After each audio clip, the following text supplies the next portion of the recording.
Guys এনকার যেটি সেরি বলে দেখতেছেন ব্যক্তি বলে আমার বিগ ফ্যান এই জন্য আমার ভিডিও করা দেখে ওরা হাই দিল।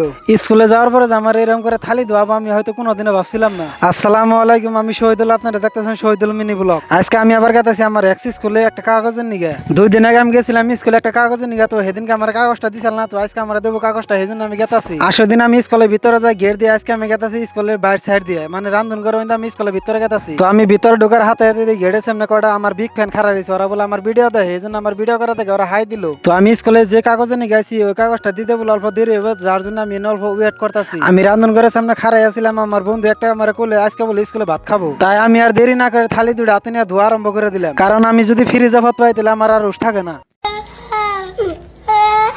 তো যাই হোক, খাওয়া দাওয়া কমপ্লিট করে তারপরে কাগজটা হাতে করে আমি গেতেছি আমার কয়টা ফ্রেন্ডের বুকলে লক করবার নিগে। ফ্রেন্ডের বুক লাগার পর ওরা আমার জিজ্ঞেস যে কি বাগরে তোরা হাই সেকেন্ডারি পাস করলে, আমার অল্প নিনজা টেকনিক দে ওগো ভালো করে বোঝাই দিলাম, যদি হাই সেকেন্ডারি পরীক্ষার মধ্যে ভালো রেজাল্ট করবার চাও তাহলে মিনিমাম 5-6 ঘন্টা করে রেগুলার পড়ানো লাগবো। আমার কথা হইনে মোটা তোরা ব্যক্তি রাজি হয়ে গেল গা। তো যাই হোক 10-15 মিনিট ওখানে ভালোই পেশাল টেসাল পারলাম, এমন কাজ সাত মিলে যাম আঙ্গ ওই সাইডে, মানে আমি হাই সেকেন্ডারি পর অবস্থায় সেরা পোলানে যেটা জিরোনি ঘর আসল, তো ওই ঘরের ভিতরে যাম আমি হনকা। তো আমি বর্তমান যে জায়গায় আছি না, তো এটা হচ্ছে সেরা পোলানে কমন রুম। তো আমি হাই সেকেন্ডারি পর অবস্থায় এই রুমে আইন আমার ফ্রেন্ডের লগে কত ঠাট্টা মস্কারি করছি, হেন্না কথা মনে হইলে বহুত খারাপ লাগে। তো খারাপ লাগলে আর কিছু করার না, নিজের মনের মানা নিতে হবে। তো যাই হোক 2-3 ঘন্টা ফ্রেন্ডের লগে টাইম কাটে তারপর আমি গেতেছি বাড়ি মিহি। বাড়িতে যাওয়ার পর আমার মা কইলো খেতে যা 2-3 আলা ধান কাটে নাই গে, সেই জন্য আমি দেরি না করে কাছে একটা হাতে করে খেত নিয়ে গেতেছি। যদি আমি মার কথা না শুনি তাহলে আমার ভেজাল আছে, কারণ মায়ের পায়ের নিচে খালি জান্নাতি থাকে না, স্যান্ডেলও থাকে। তো আমি আইতে আইতে আই ফেলাম ক্ষেতের বুকলে, যে আমার হাতে সিধা সিধি একটা খেত দেখতেছি না, তো এটা হচ্ছে আমার খেত। তো আমি খেতে দিকে 2-3 আলা ধান কাটি না তারপর আমি গেতেছি বাড়ি মিহি। তো বাইরে থাকেন তাহলে আজকের ভিডিও এতই শেষ।